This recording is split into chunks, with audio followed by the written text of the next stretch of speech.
ಇರುವಂತಹ ಈ ಯುರೋಪ್ ಖಂಡವನ್ನ ನಾವು ಏನ್ ಮಾಡ್ಬೇಕು, ಇವತ್ತಿನ ತರಗತಿಗಳಲ್ಲಿ ಏನ್ ಮಾಡ್ತೀವಿ, ಮಾಹಿತಿಯನ್ನ ತಿಳ್ಕೊಂತ ಹೋಗ್ತೀವಿ. ಯುರೋಪ್ ಅಲ್ಲಿ ಏನೇನಿದೆ. ಹಾಗಾದ್ರೆ ಒಂದು ಖಂಡವನ್ನ ತಿಳ್ಕೊಂಡಿದೀವಿ, ಹೌದಲ್ವಾ? ಇನ್ನೂ ನಾವು ಎಷ್ಟು ಖಂಡಗಳನ್ನು ತಿಳ್ಕೊಬೇಕಂದ್ರೆ ಇನ್ನೂ ನಾವು 6 ಖಂಡಗಳ ಮಾಹಿತಿಯನ್ನ ತಿಳ್ಕೊಬೇಕಾಗಿದೆ, ಹೌದಲ್ವಾ? ನೀವು 7ನೇ ಕ್ಲಾಸಿಗೆ ಬಂದ್ರಿ ಅಂದ್ರೆ ಮತ್ತೆ ಅಲ್ಲಿ ಏನ್ ಮಾಡ್ತೀರಿ ಅಂದ್ರೆ 2 ಖಂಡಗಳನ್ನು ತಿಳ್ಕೊಳ್ತೀರಿ. ಅದಕ್ಕಿಂತ ಹಿಂಭಾಗದಲ್ಲಿ ನೀವು ಅಂದ್ರೆ ಪಾರ್ಟ್ 1 ಅಲ್ಲಿ ಎಷ್ಟು ಖಂಡಗಳ ಬಗ್ಗೆ ತಿಳ್ಕೊಂಡಿದ್ದೀರಾ? ಪಾರ್ಟ್ 1 ನಲ್ಲಿ ಮರೆತು ಬಿಟ್ಟಿದ್ದೀರಾ? ಯಾವ ಖಂಡಗಳ ಬಗ್ಗೆ ತಿಳ್ಕೊಂಡಿದ್ದೀರಾ? ಯಾವ ತಿಳಿದೇ ಇಲ್ಲ? ಪಾರ್ಟ್ 1 ನಲ್ಲಿ ಖಂಡಗಳ ಬಗ್ಗೆನೇ ಇರ್ಲಿಲ್ವಾ?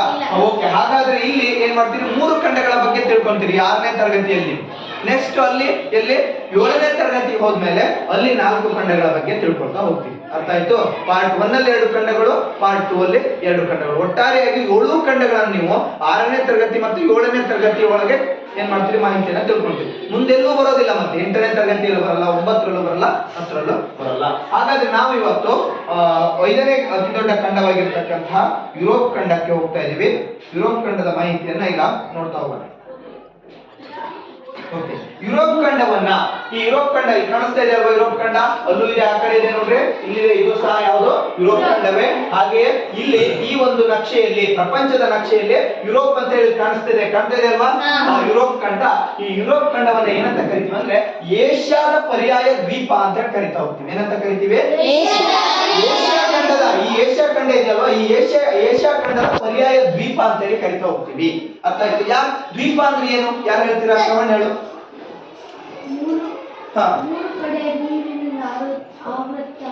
ಪ್ರದೇಶ. ವೆರಿ ಗುಡ್, ಕೂತ್ಕೋ. 3 ಕಡೆ ನೀರಿನಿಂದ ಅಥವಾ ಸುತ್ತಲೂ ನೀರಿನಿಂದ ಆವೃತವಾದ ಪ್ರದೇಶವನ್ನು ನಾವೇನಂತ ಕರಿತೀವಿ? ದ್ವೀಪ ಅಂತ ಹೇಳಿ ಕರಿತಾ ಹೋಗ್ತೀವಿ. ಹಾಗಾದ್ರೆ ನೋಡಿ, ಇಲ್ಲಿ ಸುತ್ತಲೂ ನೀರಿದೆ, ಹೌದಲ್ವಾ? ಸುತ್ತಲೂ ನೀರಿನಿಂದ ಆವೃತವಾದ ಪ್ರದೇಶ ಯಾವ್ದಿದೆ ಇಲ್ಲಿ? ಹಾಗಾದ್ರೆ ಇದು ಒಂದು ದ್ವೀಪ, ಹೌದಾ? ಆಸ್ಟ್ರೇಲಿಯಾ ಖಂಡ ಒಂದು ದ್ವೀಪ, ಹೌದಾ? ಯಾಕೆಂದ್ರೆ ಸುತ್ತಲೂ ನೀರಿದೆ ನೋಡಿ. ಆದ್ರೆ ಇದನ್ನು ನಾವು ಪರ್ಯಾಯ ದ್ವೀಪ ಅಂತ ಹೇಳಿ ಯಾಕೆ ಕರಿತೀವಿ? ಹಾ, 3 ಕಡೆ ಮಾತ್ರ ನೀರಿದೆ. ಹಾಗಾದ್ರೆ ಇಲ್ಲೊಂದು ಭಾಗ, ಮತ್ತೆ ಇಲ್ಲಿ ಈ ಭಾಗ ಒಂದೆರಡು, ಈ ಭಾಗ ಮೂರು. ಈ ಭಾಗದಲ್ಲಿ ಏನಿದೆ?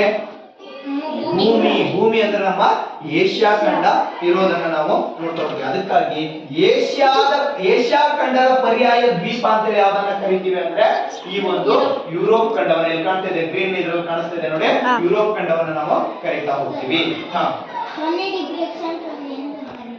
ಸಮಭಾಜಕ ವೃತ್ತ ಅಂತ ಹೇಳ್ತಾರೆ. ಮೊನ್ನೆ ಪ್ರಶ್ನೆ ಅಲ್ವಾ? 0 ಡಿಗ್ರಿ ಅಕ್ಷಾಂಶವನ್ನ ಏನಂತ ಕರಿತೀವಿ? ಇಲ್ಲೇ ಇದೆ ನೋಡಿ, 0 ಡಿಗ್ರಿ ಅಕ್ಷಾಂಶ ಈ ಮಧ್ಯ ಭಾಗದಲ್ಲಿ ಹಾದೋಗಿದೆ, ಹೌದಲ್ವಾ? ನೋಡ್ರಿ, ಇದು ನಮ್ಮ ಭಾರತದ ಮೇಲೆ ಹಾದೋಗಿದೆಯಾ? ಇಲ್ಲ, ಭಾರತದ ಮೇಲೆ ಹಾದೋಗಿಲ್ಲ. ಹಾಗಾದ್ರೆ ಯಾವ ಖಂಡದ ಮೇಲೆ ಹಾದೋಗಿದೆ ಅಂದ್ರೆ ಇದು ಯಾವ್ದು? ಆಫ್ರಿಕಾ ಖಂಡದ ಮೇಲೆ ಹಾದೋಗಿದೆ. ಮತ್ತೆ ದಕ್ಷಿಣ ಅಮೆರಿಕ ಖಂಡದ ಮೇಲೆ ಏನಾಗಿದೆ ಅಂದ್ರೆ ಈ 0 ಡಿಗ್ರಿ ಅಕ್ಷಾಂಶ ಹಾದೋಗಿದೆ. ನೀವು ನೋಡಿದಿರಲ್ವಾ? ಮೊನ್ನೆ ಕೇಳಿದ್ರು, ನಿಮ್ಗೆ ಪ್ರಶ್ನೆಯನ್ನ ಕೇಳಿದ್ರು, ಹೌದಲ್ವಾ? ಸರ್, 0 ಡಿಗ್ರಿ ಅಕ್ಷಾಂಶ ಅಂದ್ರೆ ಇನ್ನೊಂದು ಹೆಸರೇನು ಅಂತ ಹೇಳಿ ಅದಕ್ಕೆ ನೆನ್ಪಿಟ್ಕೊಳ್ಳಿ, ಸಮಭಾಜಕ ವೃತ್ತ ಅಂತ ಹೇಳಿ ಕರೀತಾರೆ ಇದನ್ನ 23.5 ಡಿಗ್ರಿ ಅಂತ ಹೇಳಿ ಅಥವಾ ಕರ್ಕಟಕ ಸಂಕ್ರಾಂತಿ ವೃತ್ತ ಅಂತ ಹೇಳಿ ಕರೀತಾರೆ. ಇದು ನಮ್ಮ ಭಾರತದ ಮೇಲೆ ಹಾದೋಗಿದೆ. ಇದಕ್ಕೆ ನಿಮ್ಗೆ ಸೂತ್ರನ ಹೇಳಿದ್ದೆ, ಮಮ್ಮಿ ಗುಜರಾತಿ ಚಪಾತಿ ಅಂತ ಹೇಳಿ. ಮಧ್ಯಪ್ರದೇಶ, ಮಿಜೋರಾಂ, ಗುಜರಾತ್, ಮತ್ತೆ ಛತ್ತೀಸ್ಗಢ, ಮತ್ತೆ ಯಾವುದು ಪಶ್ಚಿಮ ಬಂಗಾಳ, ತ್ರಿಪುರ, ಮತ್ತೆ ಇನ್ನೊಂದು ಯಾವ್ದೋ ಮಿಸ್ ಆಯ್ತು ನೋಡ್ರಿ, ಯಾವ್ದು? ಜಾರ್ಖಂಡ್. ಒಟ್ಟಾರೆಯಾಗಿ ಏನಾಗಿದೆ ಅಂದ್ರೆ 7 ರಾಜ್ಯಗಳ ಮೇಲೆ 23.5 ಡಿಗ್ರಿ ಕರ್ಕಟಕ. ಮೇಲ್ಗಡೆ ಹೋಗಿ 23.5 ಡಿಗ್ರಿಯನ್ನ ಕರ್ಕಟಕ ಸಂಕ್ರಾಂತಿ ಅಂತ ಕರಿತೀವಿ. ಕೆಳಗಡೆ ಅದೇ 23 ಡಿಗ್ರಿ ಮತ್ತಿದೆ, ಕೆಳಗೂ ಇದೆ. ಇದನ್ನ ಏನಂತ ಕರಿತೀವಿ ಹೇಳಿ ನೋಡೋಣ?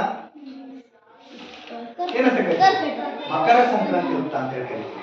ಮೇಲಿಂದನ್ನ ಕರ್ಕಟಕ ಸಂಕ್ರಾಂತಿ, ಮೇಲೆ ಅಂದ್ರೆ ಉತ್ತರದಲ್ಲಿರುವ 23.5 ಡಿಗ್ರಿಯನ್ನ ಕರ್ಕಟಕ ಸಂಕ್ರಾಂತಿ ಅಂತ ಕರೆದ್ರೆ, ದಕ್ಷಿಣದಲ್ಲಿರುವ 23.5 ಡಿಗ್ರಿಯನ್ನ ಮಕರ ಸಂಕ್ರಾಂತಿ ವೃತ್ತ ಅಂತ ಹೇಳಿ ಕರಿತಾ ಹೋಗ್ತೀವಿ. ನೆಕ್ಸ್ಟ್ ಮತ್ತೆ ಇಲ್ಲಿ ಬರುತ್ತೆ 66.5 ಡಿಗ್ರಿ ರೇಖಾಂಶ ಒಂದು ಹಾದೋಗಿದೆ, ಯಾವುದು ಅಕ್ಷಾಂಶ ಹಾದೋಗಿದೆ. ಅದನ್ನ ನಾವು ಆರ್ಕ್ಟಿಕ್ ವೃತ್ತ ಅಂತ ಹೇಳಿ ಕರಿತೀವಿ. ನೋಡಿ, ನಿಮ್ಮನ್ನ ಇದೆಯಲ್ಲ ಅಟ್ಲಾಸ್ ಬುಕ್ ನಲ್ಲಿ ನೋಡ್ಬೇಕು ನೀವು, ಅರ್ಥ ಆಯ್ತು? ಅದ್ರಲ್ಲಿ 66.5 ಡಿಗ್ರಿ ಎಲ್ಲಿದೆ ಹುಡುಕ್ಬೇಕು. ಹುಡುಕಿದಾಗ ಅದನ್ನ ಏನಂತ ಕರಿತೀವಿ ಅಂದ್ರೆ ಆರ್ಕ್ಟಿಕ್ ವೃತ್ತ. ಉತ್ತರದಲ್ಲಿರುವಂತಹ 66.5 ಡಿಗ್ರಿಯನ್ನ ಆರ್ಕ್ಟಿಕ್ ವೃತ್ತ ಅಂತ ಹೇಳ್ತಾರೆ. ಕೆಳಗಡೆ ದಕ್ಷಿಣದಲ್ಲೂ ಸಹ ಅದೇ 66.5 ಡಿಗ್ರಿ ಇದೆ, ಅದನ್ನ ಅಂಟಾರ್ಟಿಕ್ ವೃತ್ತ ಅಂತ ಹೇಳಿ ಕರಿತಾ ಹೋಗ್ತೀವಿ. ಅರ್ಥ ಆಯ್ತು? ಇನ್ನು ಕೊನೆಯ ಭಾಗದಲ್ಲಿ, ಈ ಭಾಗದಲ್ಲಿ 0 ಡಿಗ್ರಿ ಇದೆ, ಇಲ್ಲೂ ಸಹ 0 ಡಿಗ್ರಿ ಇದೆ. ಇದನ್ನ ಧ್ರುವ ಪ್ರದೇಶ ಅಂತ ಹೇಳಿ ಕರಿತೀವಿ. ಧ್ರುವ ಪ್ರದೇಶ ಅಂತ ಹೇಳಿ ಹೋಗ್ತಾ ಏನಾಗಿದೆ ಅಂದ್ರೆ ಚಿಕ್ಕದಾಗುತ್ತಾ ಏನಾಗುತ್ತೆ ಹೋಗೋದನ್ನ ನಾವು ನೋಡಬಹುದಾಗಿದೆ. ಆಗಿದೆ. ಓಕೆ, ಇನ್ನು ನಾವೀಗ ಯುರೋಪಿಗೆ ಬರೋದಾದ್ರೆ ಯುರೋಪ್ ಅನ್ನ ಪರ್ಯಾಯ ಏಷ್ಯಾದ ಪರ್ಯಾಯ ದ್ವೀಪ ಅಂತ ಹೇಳಿ ಕರಿತಾ ಹೋಗ್ತೀವಿ.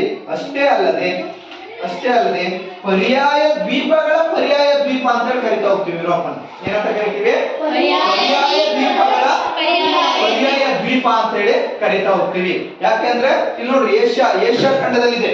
ಈಗ ಏಷ್ಯಾ ಖಂಡ ಇಲ್ಲಿದೆ ಅಂದ್ರೆ ಅದಕ್ಕೆ ತಾಗಿದಂತೆ ಏನಾಗಿದೆ ಯುರೋಪ್ ಅಂತಕ್ಕಂಥದ್ದು ಇರೋದನ್ನ ನಾವು ನೋಡ್ತಾ ಹೋಗ್ತೀವಿ. ಸಾಕಾ?